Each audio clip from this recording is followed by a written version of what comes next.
On episode 221 of He Said, She Said Movie Reviews, we take a look at the movie Dog.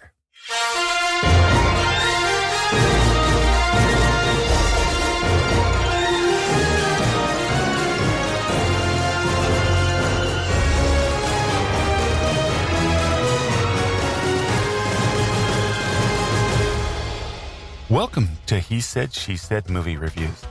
This is the podcast where a happily married couple with similar but different movie tastes take a quick, spoiler-free look at the movies, helping you make the right decision before your next movie. I'm your host, Tim. And I'm April. So we just got back from seeing Dog. April, what do you give this movie? Tim, what are you going to give it? Well, I'm actually going to give it 2 ratings, okay? Because, and I'll get into this when we actually talk about the movie. I'm going to give it a 0 for a comedy, and I'm going to give it 3 for a dramatic movie. Wow. And I'll explain that whole thing to you when we start talking about the movie. You know, I'm going to give it about a 2.5, I guess. Okay. It was so serious. All right. Well, we'll tell you all about it right after these 2 trailers. All right. The first one we cannot wait for, Downton Abbey, A New Era. Follow-up to the 2019 feature film in which the Crawley family and Downton staff received a royal visit from the King and Queen of Great Britain. This release date will be May 20th, 2022. Michelle Dockery, Laura Carmichael, and Hugh Bonneville. The second trailer we saw was Across the Spider-Verse, Part 1. This is Miles Morales returns for the next chapter of the Oscar-winning SpiderVerse saga, an epic adventure that will transport Brooklyn's full-time, friendly neighborhood Spider-Man across the multiverse to join forces with Gwen Stacy and the new team of Spider-People to face off with a more powerful villain than anything they've ever encountered before. This has a release date of October 7th of 2022, and it stars Shameik Moore, Hailee Steinfeld, and Oscar Isaac. All righty.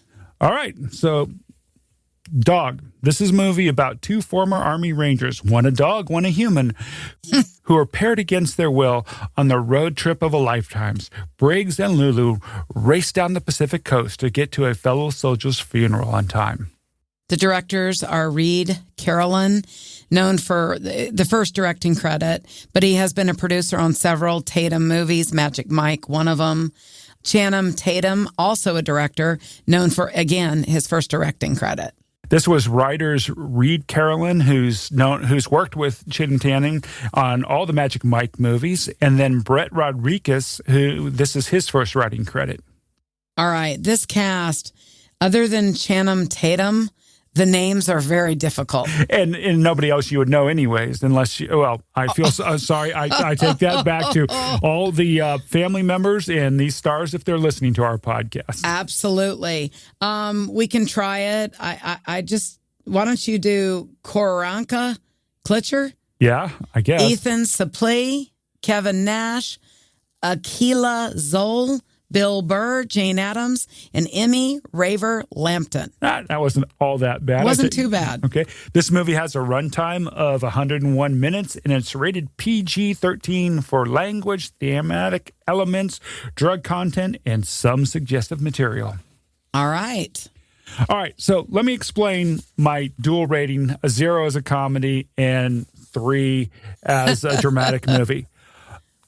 I would assume, like most other people who saw the trailer for this movie, they thought it was a comedy.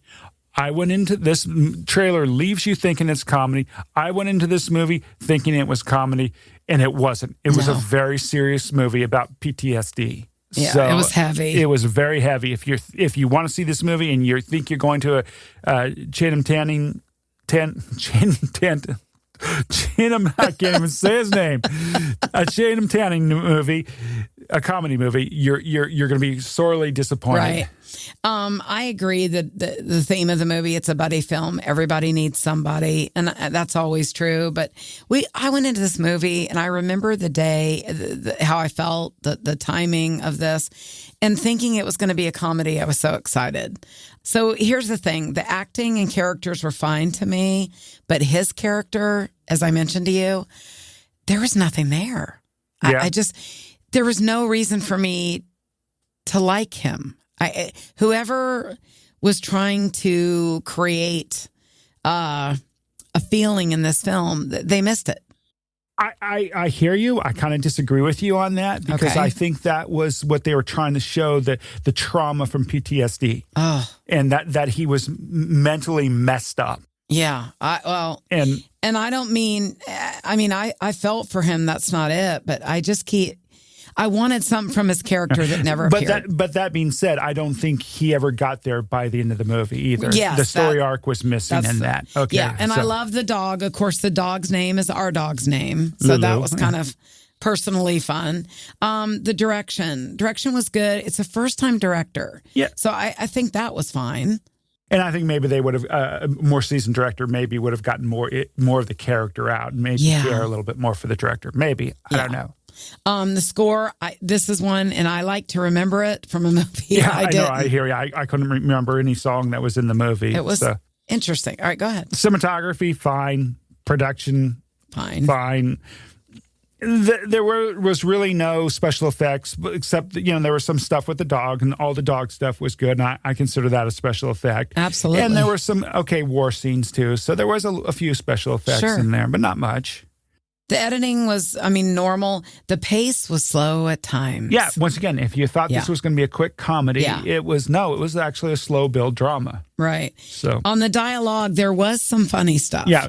I don't remember much. Well, the drug guy they run into, the guy living up in Humboldt County. I think that was the best part. That part was funny. But it was strange, but it was, But then it goes back to once again the story arc that we were talking about, and there was some growth.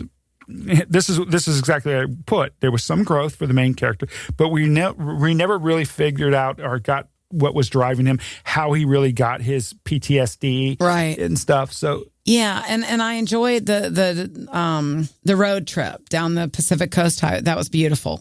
I enjoyed the scenery of the movie.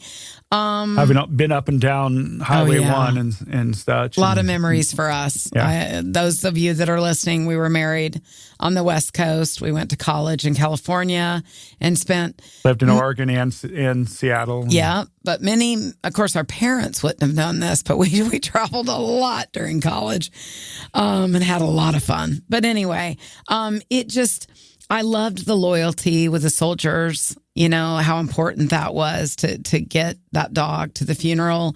There were a lot of things that made me feel proud of our armed forces. Right. But it just... And PTSD is within our soldiers is a very important thing and needs to be discussed and portrayed a lot more in movies because war, there's nothing pretty about war.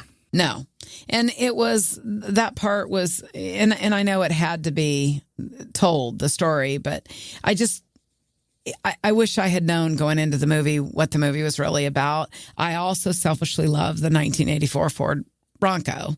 Yeah. We're 80s people and we love Ford. So that was a blast from the past. Yes, it was. Anyway. All right, so that's the movie Dog. Don't think it's a comedy because it's not. April gives this movie 2.5 stars, and I give it 3 stars. And everybody, we've heard you about documentaries. We have a surprise coming very soon. I think you'll really enjoy it. But we've heard you. Many of you bugged and bombarded us about this. So we finally did something about it, and real excited to tell you really soon. And we'll be joined by Ian the intern. Yes, we will. He is absolutely obsessed with documentaries. He is amazing. I happen to have known him for a lot of years. So that's going to be a lot of fun, and we'll talk about it at the end of our next podcast. All right. As usual, if you haven't told a friend about the podcast, please do. That's how we gain followers and support. Thanks a lot. We'll see you at the movies. Thank you so much for your support. Stay healthy and happy, and we'll see you at the movies.